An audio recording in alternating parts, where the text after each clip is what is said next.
Hello, everyone. For those that don't know me, my name is Masai Andrews, and in the past 2 years, I've learned a lot, and I wanted to gather all of those learnings and share it with you guys in 22 lessons. It's going to be my 22nd birthday shortly, so I wanted to gather it in 22 lessons and share it with you guys. So I've compiled them, and I'm going to share them with you guys in poem format. I'm just kidding. There's no poem. I learned a lot of these lessons from mentors of mine, from coaches, you can say, guides. Some of them are from sports. Some of them are from entrepreneurship. And yeah, I just want to get into it and share it with you guys. So the first one is about the trifecta of achievement, I've called it. A lot of people talk a lot about motivation and discipline, and those two things are important, but they are generally overrated. I think in achieving anything, the three most important things are clarity, knowledge, and desire. Meaning clarity, meaning you know exactly what you want. You can define it, you can see it, and you can define it clearly. Knowledge, meaning you know what you have to do to achieve what you want. And then desire, meaning that you want the thing badly, right? That it's intrinsic desire, meaning you want it yourself. It's not something that somebody else wants for you. It's something that you want for yourself. And it's pretty much in that order as well, right? So in the beginning is just you figure out what you actually want, understanding what you're gonna have to do to get that thing. And then the third part, that's where desire and sort of discipline and motivation comes in at the last part, where it requires you to wake up every day and do the things that are necessary to get what you want, right? Second one is patience. There is a term in computer science, it's called latency. It's how long a program takes to run, basically. So you have the start point, and then latency is the time between when a program starts and when you see the result of the program, right? It's the same in life. There's a latency in life. So there's this quote from Mike Tyson. You guys probably heard this quote before, where Mike Tyson says that you have to be the champion before you become the champion, in the sense of you have to act the way that champion acts for a long time before you actually reap the rewards of being a champion, you know? And it's true in life as well. That's the thing that I think trips a lot of people up, is that you do have to, whatever objective you're trying to achieve, you have to become the person that can achieve that objective, but you also have to become that person and act the way that person will act for a long time. Maybe it might take you 5 or 10 years of waking up every day and acting, taking the correct actions before you actually manifest whatever your objective is. So that's the patience part. Number 3 is accountability. Taking accountability for both your personal state, your emotional state, and the outcomes that you get in life. And the good thing about accountability is that the more accountability you take, the more power you give yourself over your circumstances and your personal state. By emotional state, I mean obviously how you're feeling in terms of how happy you are, how positive you are, et cetera, et cetera. Just taking accountability for that, because a lot of things are going to happen in your environment, but you can always control your reaction to things, and you can always react in the appropriate way to things. So your internal state is completely down to you. You can always influence your own internal state, and then also taking as much accountability for the outcomes that you get as possible. Whenever anything happens, taking full responsibility for that thing happening is going to give you a lot of power over your own life. If you say that something is your fault, you give yourself the possibility to be able to change that outcome, right? When you give power to other people, when you say that things are other people's fault, you take away that power from yourself, that ability to change that outcome, right? Number 5 is about confidence. So what I've learned so far about confidence, and also what I've been taught as well, is that confidence comes from congruence, right? It comes from congruence, and it comes from being competent as well. So if you're very good at something, then you'll be confident in doing that thing. Most people are not. Don't lack confidence when it comes to brushing their teeth, because their skill level exceeds the level of skill that's needed for that task by a lot, right? So being good at something will give you confidence, but also just being congruent, being the person in public that you are in private. The 6th one is that life is a mirror. What do I mean by life is a mirror? Genuinely, you guys would have heard the saying as well, that you get what you give in life. I'm going to go through a couple of examples of that to make it a little bit more clear. Money is a quick one. There's a really good book on this by Adam Smith, Wealth of Nations, written, I think, 1775 or something like that. It's like a couple years before the Revolutionary War. But it's a really good book. It breaks down what money is, how money is a store of value and labor, that kind of stuff. But basically, to get money, you give value, basically, right? So you give value to the market and you get money back. Same thing with love. Like, love is something you give it out and you get it back, right? Not that you give it with the expectation of giving it, but that's just how the world works. And also, it's also true with negative things as well. So when you give out negative things, you get back negative things. So I give a personal example.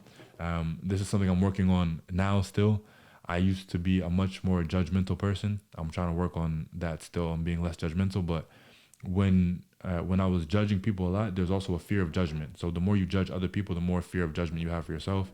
And as I'm noticing, the less that I judge other people, the less fear of judgment that I have. So that is another example of how life is a mirror. The next one is a definition of humility. I actually learned this from a guy. He has a boxing page on Instagram. It's called the Wukong Boxing, Wukong Boxing, or Wukong Wilson or something like that. But he was just breaking down that humility is, a lot of people think humility is walking around with your head down and, walking around with your head down and not talking too much and that kind of stuff. And that's not really what humility is. Humility is being really aware of your own shortcomings, and also where areas where you can improve, and being aggressive in seeking out the ability to improve those things, right? So, or any possibility to improve those things. So the example that he used, again, this is from Wukong Wilson, is he's a boxer. Boxers that are humble are boxers that constantly work on their fundamentals. They work on their jab, they work on their footwork. They're always focusing on the basics. They're never too arrogant to work on the basics, right? And you can apply that to a lot of different sports. You can apply that to life in general. Never think you're too good for doing the basic fundamental work and sharpening those fundamentals. The next part is properly setting timeframes for goals and supporting evidence. So basically, how to properly apply timeframes to your goals. And the short answer is not to do it at all. We're very bad at predicting the future. And there are two interesting stories or schools of thought that support this, or that can give you a paradigm to understand this. The first one is, there's a book, a very famous book called Man's Search for Meaning. It's actually around here somewhere, but it's by Viktor Frankl, and it's about Viktor Frankl was a Holocaust survivor, and he wrote about his experience in the camps. And one of the things that he noticed is that a disproportionate number of people died on Christmas Day and on New Year's Day. And the reason that they think that that so many people would die on New Year's Day and on Christmas Day is that these people had been telling themselves in their mind that by Christmas they'd be home, or by New Year's they'd be home. And when Christmas came around or New Year's came around and they weren't free, their soul just couldn't keep going. So they quit on life, basically, when they didn't achieve their objective by that time, in that specific predefined time frame. So that's one example. The broader phenomenon is known as Stockdale's paradox. I believe his name was James Stockdale. I think he was a pilot. I think he was flying, actually. I think he was a pilot in the Vietnam War. He was an American. He was a pilot in the Vietnam War, and his plane got shot down, and he parachuted down to the ground in enemy territory. He was captured, and he was a prisoner of war.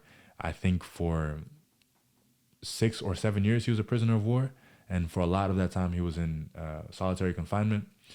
And basically, what he noted is that something similar to what Viktor Frankl noted. What Stockdale's paradox is, and what James Stockdale noted, is that optimists die first, right? Which is why it's a paradox, because a lot of people talk today about being optimistic and always looking on the bright side of things. And there is a place for positivity. That's not what I'm saying. But Stockdale's paradox is that in difficult situations, it's usually the optimists that die first. They're the ones that quit first, because optimists are always going, okay, we'll be free next month, or we'll be free next Thanksgiving, or we'll be free by Christmas, or whenever. And all those time streams would come around and they wouldn't be free. And so eventually their mind and their body and their soul would just collapse and would just give up. This tying this all back into the time frame thing. The best thing that you can do is to have a set, clear objective and then forget the time frame. Don't say I'm going to do this next year or 2 years or whenever. Just tell yourself, this is my goal. These are the things I have to do on a daily basis in order to achieve this goal, and just commit to doing everything that you can every single day. So do everything in your power every day to achieve that goal, and then know that you're going to go to sleep and you're going to wake up tomorrow and you're going to do the same exact thing to try to achieve that goal, So that way you can just continue as long as is needed, because you're not going to know how long it's going to take for you to achieve what you want to achieve. Would you still sprint if you didn't know the distance, right? So that's the kind of the idea. And it's more like, it's not really a sprint. It's just picking like maybe about 70% of what you can do, and just picking an intensity that you can sustain for a very long time, and just setting out and committing to sustaining that intensity. Number 9 is also connected to goals. It is about the true value of goals. So if you've ever set a goal, maybe you set any goal that you've ever set, right? And you've worked for a couple of years to achieve that goal and you actually achieved it, you will realize that achieving a goal is it can be quite a depressing experience because it's usually nowhere near as fun or as good of a feeling as you thought it would be. You probably would have heard people say that it's about the journey, not the goal, and it's about the process and that kind of stuff. Or people say, it's about the person you become along the way and that kind of stuff. And it's partially true.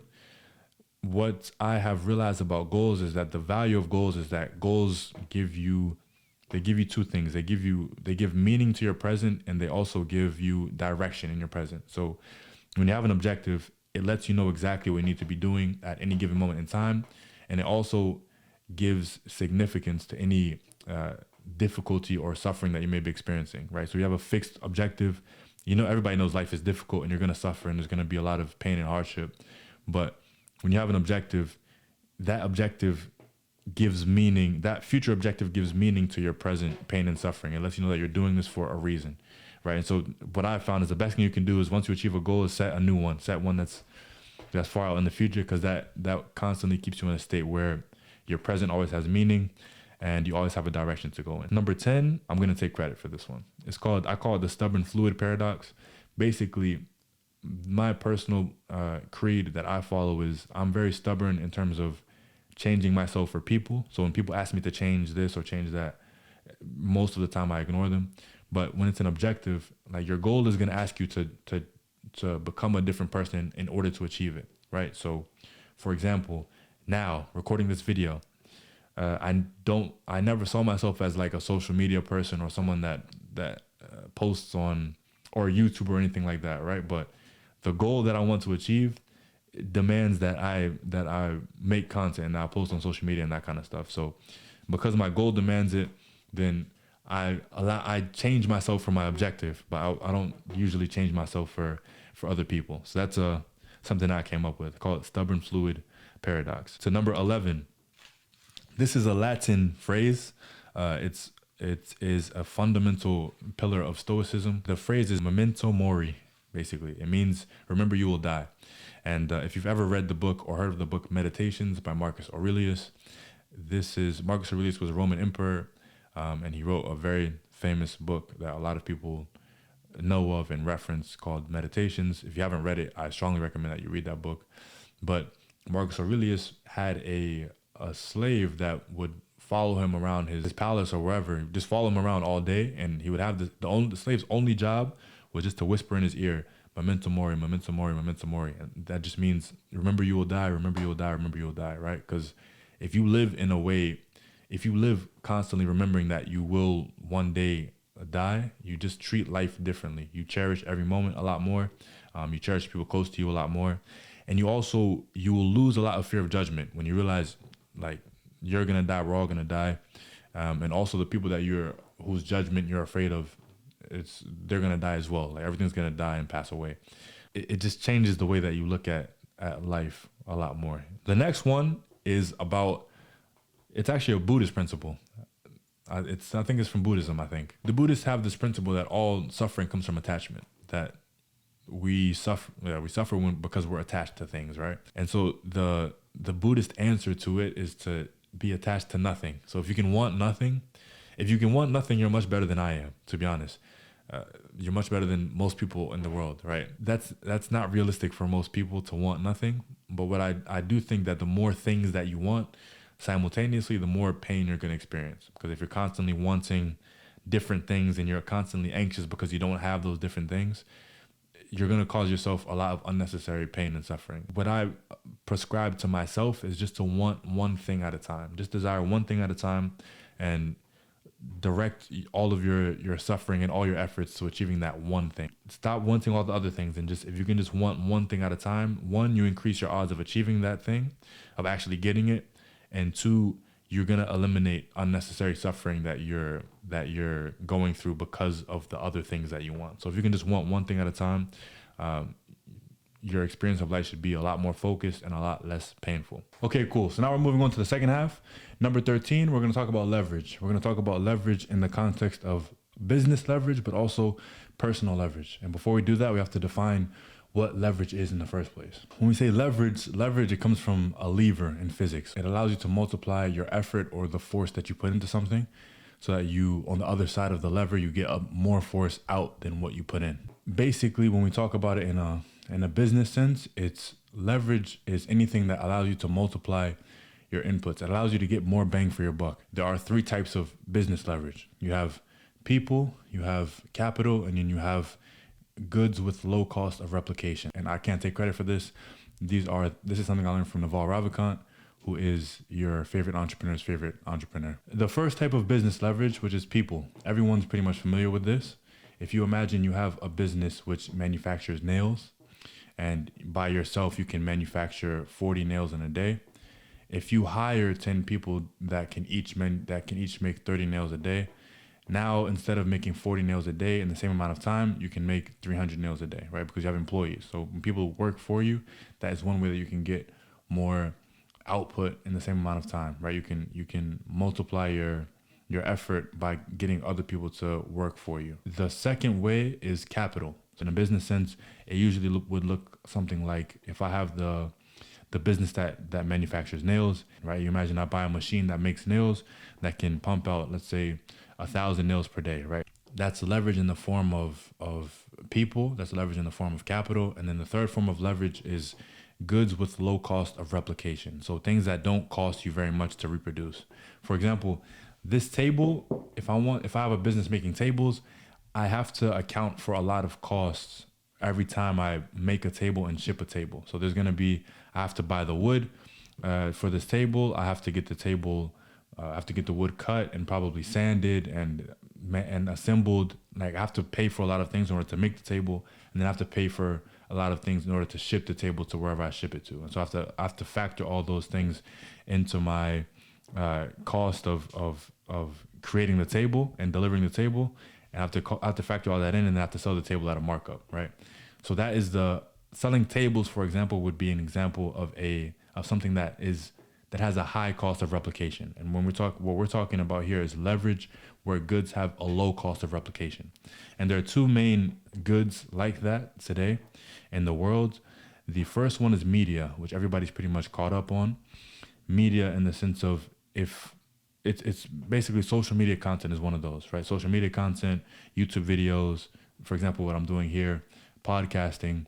These are all forms of leverage that you can use, because if I make one YouTube video, it costs me the same amount of energy and time and effort to make one YouTube video that one person watches versus 1,000 people watch it, or 10,000 people, whatever it is. For each new person that watches my video, it doesn't cost me anything extra, right? So that means that video has an extremely low cost of replication, basically a zero cost of replication. And then the other form of good with a very low cost of replication is code, right? So computer code, software essentially is very low. It doesn't cost very much to replicate. So for example, Instagram, right? Instagram is lines of code that somebody wrote, and several people wrote, and once they finish writing it and they've deployed it, for every new person that downloads Instagram, it doesn't cost Meta that much or anything at all for new users to download the code now off of the App Store.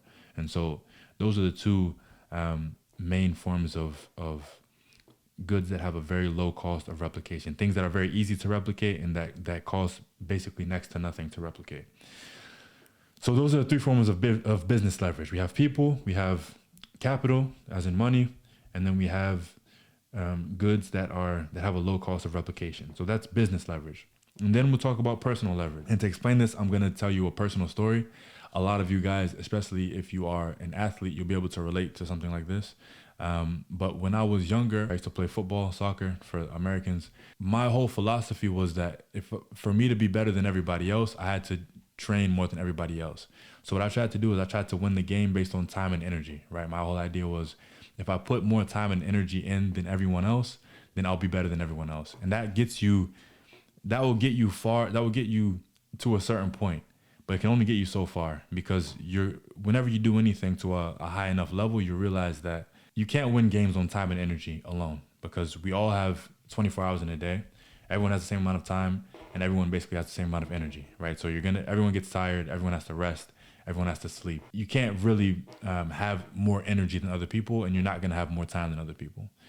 So what's important to figure out is how do I get more out of the time that I put in than anyone else, right? So if everybody's working 12 hours, you want to figure out what can I do on a personal level that's going to make my 12 hours return a lot more than everybody else's 12 hours. Come up with a couple of things, and I'm going to share them with you now. The first one is focus. And focus, we're going to talk about focus in the macro and in the micro. So macro focus is just focusing on one thing at a time in life in general, right? So just having one specific, overwhelming desire at any given point in life, not scattering your attention and effort in a lot of different places. So if it's building a business, just focusing on building a business. If it's playing a sport, just focus on the sport.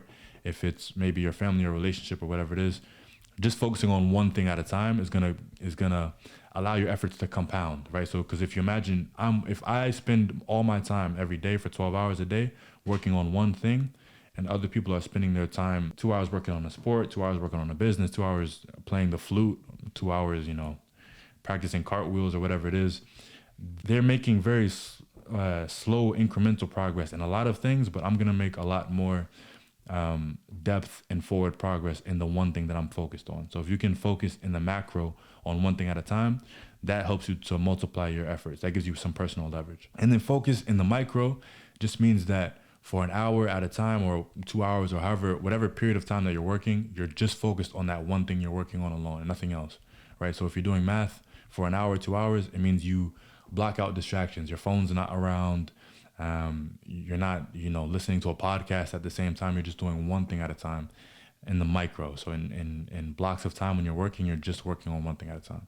So that's one form of personal leverage. A couple other forms is knowledge. If you know specifically what needs to be done, or if you can get a mentor that can guide you and explain to you exactly what you need to do in order to achieve your objective, that is going to put you ahead of a lot of other people because you know that you're doing the right things every day, as opposed to somebody else who may have to expend energy figuring out what to do and then more energy to figure out to actually go and do that thing. But if you can know what to do, you're gonna make your time a lot more productive than if you don't know what to do.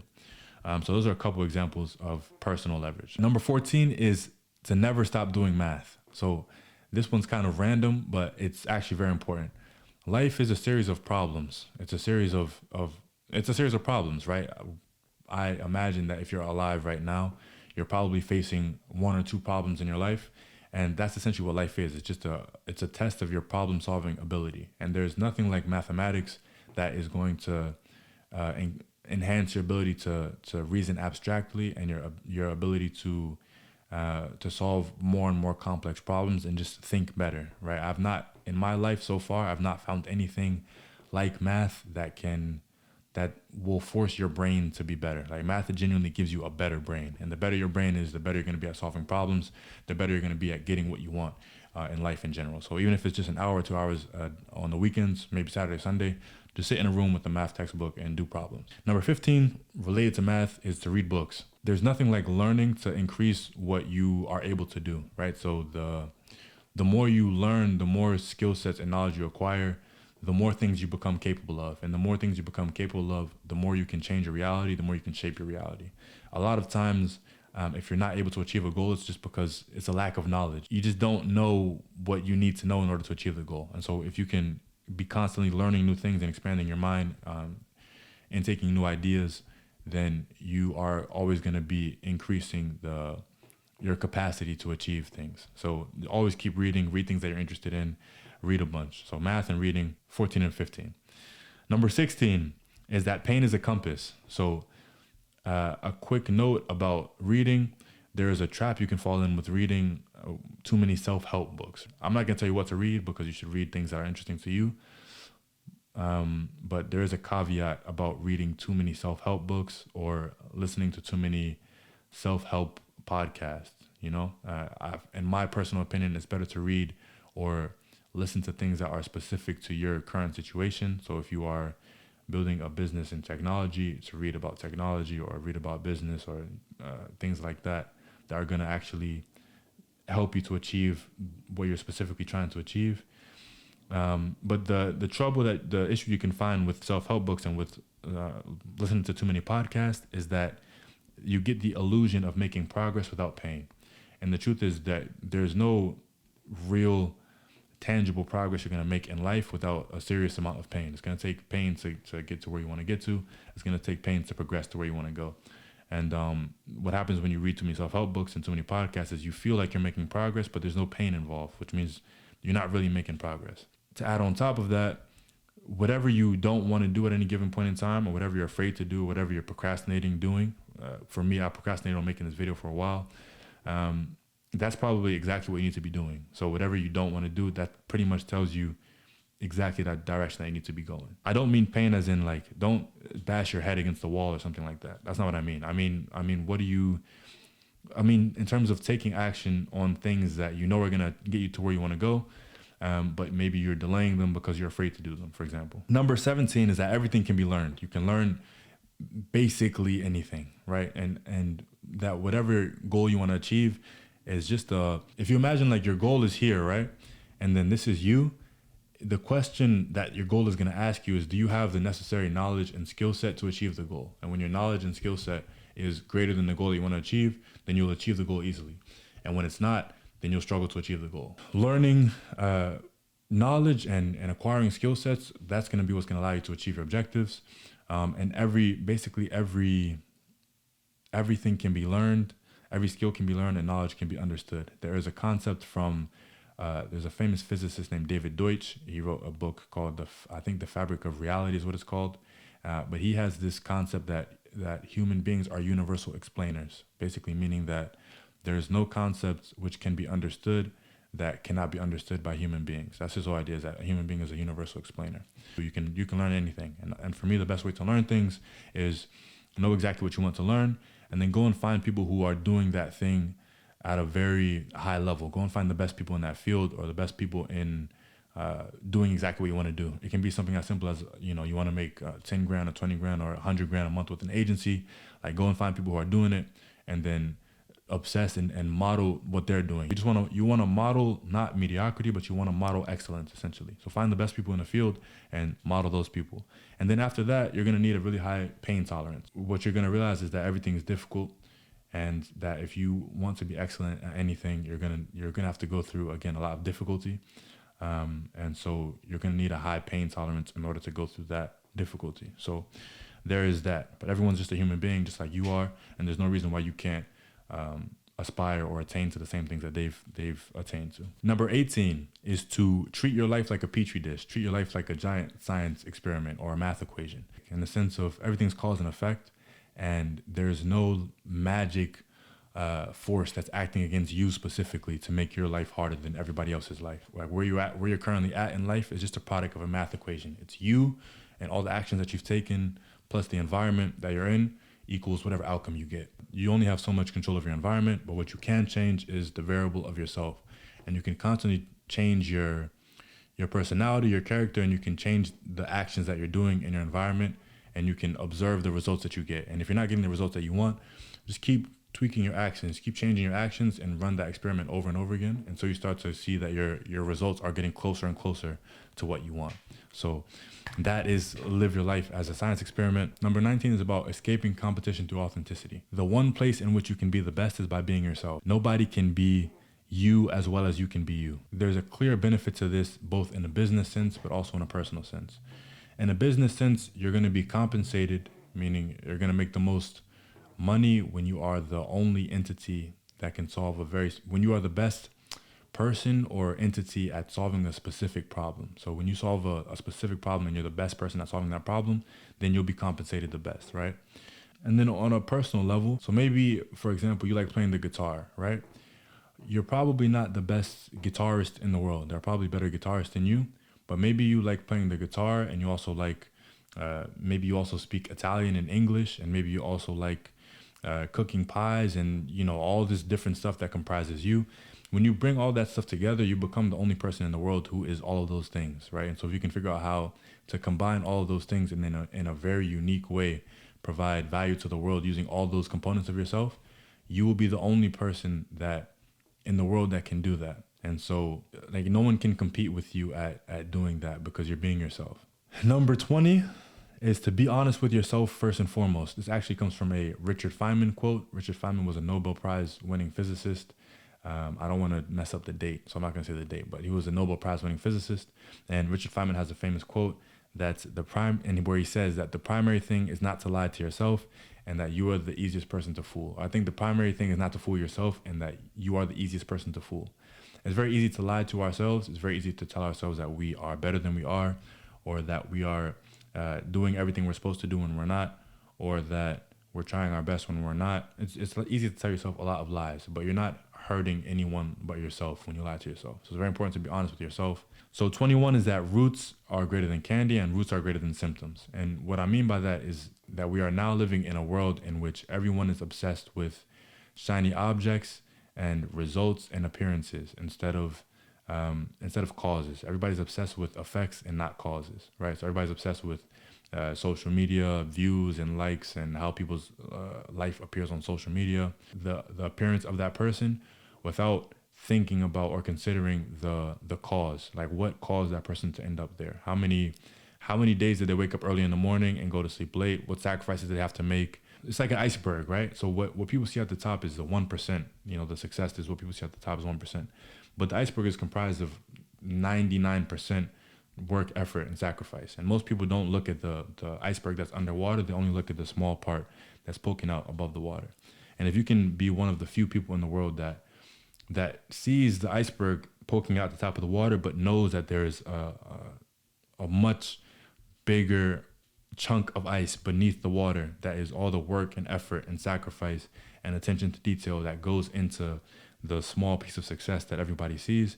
If you can put yourself in that small percent of the population that pays attention to the ice that's underneath the water instead of the ice that's above the water, you're going to put yourself in a very privileged class. 22, everything human beings do is to escape pain. So human beings are pain avoidant. You can see it. For example, if you touch a hot skillet or a hot stove, you'll move your hand off right away, right? Everything that your body is programmed to avoid pain. Successful people are future pain avoidant. Successful people are willing to put themselves in pain now to avoid some pain in the future, whether that pain is failure, whether that pain is financial ruin, whether that pain is poor health, whatever it is. Successful people can accept pain now to have less pain later, right? Where the majority of society just tries to avoid pain in the present and then pretend as if no pain is coming in the future. And I have a bonus for you guys. The last one is to always think for yourself. So everything that I've just told you, basically discard it all. Come up with your own conclusions. Look at the world for what it is. Reason from first principles, and just think for yourself. Basically, come up with your own creed and your own rules for looking at life. Don't just accept everything that people tell you for gospel. Always think for yourself. Hopefully this will be as useful to you as it has been to me. And if you watched all the way to the end of this video, thank you so much. Have a great day. Ciao.